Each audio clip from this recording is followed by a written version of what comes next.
Bonjour à toi et bienvenue sur ta chaîne préférée. Alors regarde ici, quelle est la différence entre route en anglais et rude en français?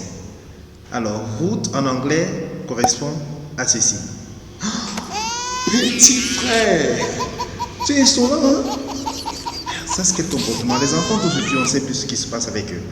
Tandis que rude en français correspond à cela.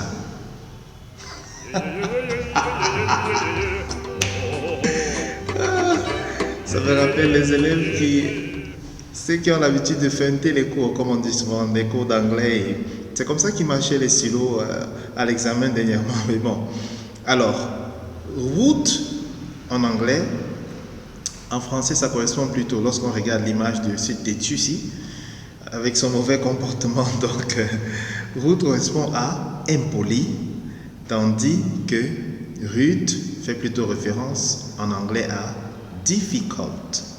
Alors, lorsqu'on regarde route en anglais et rude, ils se ressemblent, mais ils ne sont pas de la même langue et ils n'ont rien en commun. On les appelle évidemment les faux amis.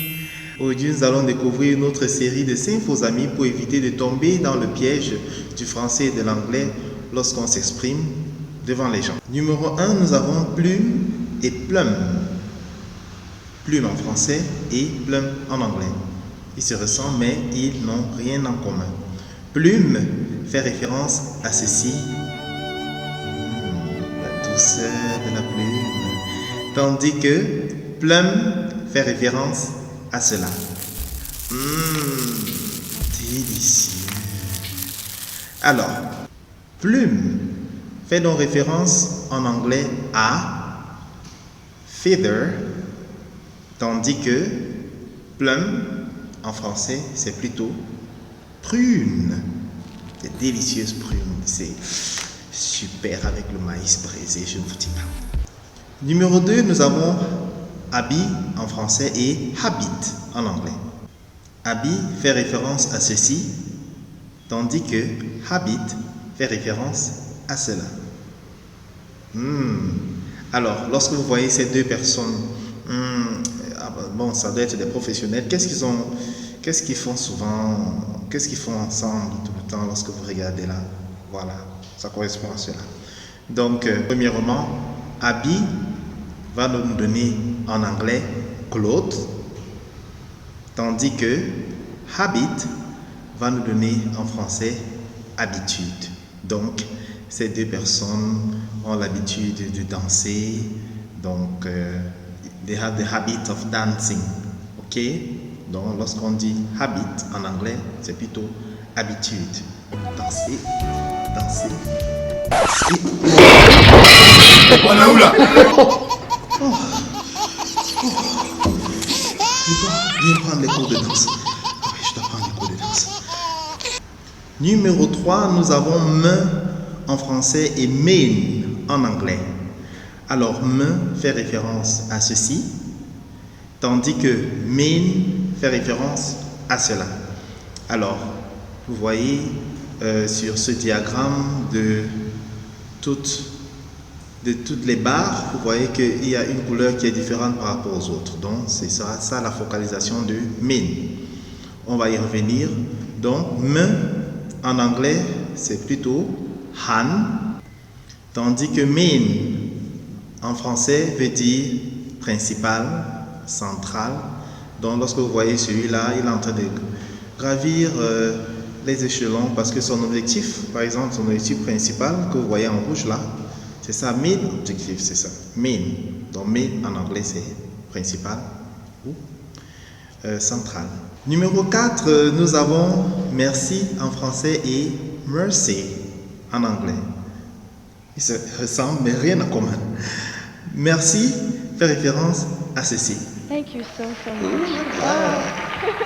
Et mercy fait référence à cela.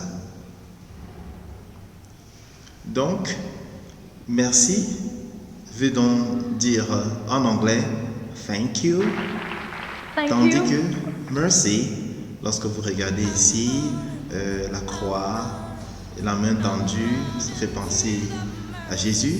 Donc là, dans mercy, on a la miséricorde, la pitié, la grâce, qu'on parle souvent de la miséricorde divine, la grâce divine, ainsi de suite.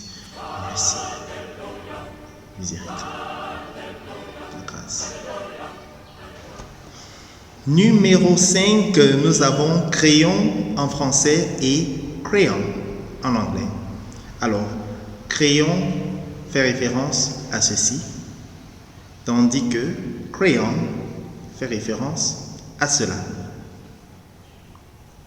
Crayon, bien entendu, va nous donner donc en anglais pencil, tandis que crayon, comme vous voyez ici, fait référence au crayon de couleur. Vous voyez de préférence le wax, c'est une matière qu'on utilise pour colorier. Donc là, on va plutôt parler de crayon. Comme tu as regardé cette série de 5 faux amis jusqu'à la fin, je vais te donner un bonus. Mais avant cela, rappelle-toi que tu peux parler correctement anglais avec ce livre et son CD. C'est en promotion actuellement, 2000 francs seulement.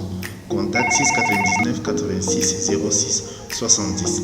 Et tu peux également envoyer tes messages pour donner ton appréciation de ces vidéos éducatives que tu reçois sur ma chaîne. Bonus, nous avons corn en français et corn en anglais. Ça se ressemble, mais rien en commun. Corn en français fait référence à ceci, tandis que corn en anglais fait référence à cela. Alors, corn en français signifie plutôt, en anglais, horn.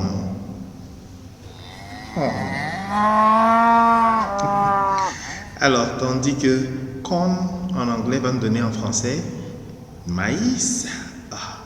Et je vous disais, tellement délicieux avec la prune. As-tu bien suivi les faux amis évoqués dans cette vidéo? Alors, trouve toutes les bonnes réponses dans cet exercice. Première phrase, this physics exercise is so dash, I don't understand anything. Is it difficult or rude? Est-ce que c'est difficult? Est-ce que c'est rude? And the correct answer is, la réponse correcte c'est difficult. Correct. Alors, numéro 2. Yesterday, I saw an animal with very long, is it corns or horns? Et la réponse correcte, the correct answer is horns. Correct. 3. Numéro 3. My dash objective this year is to pass my exam. Est-ce que c'est principal? Est-ce que c'est main? Is it principal or main? The correct answer is main. Correct. Now, 4. I want to wash my dash now.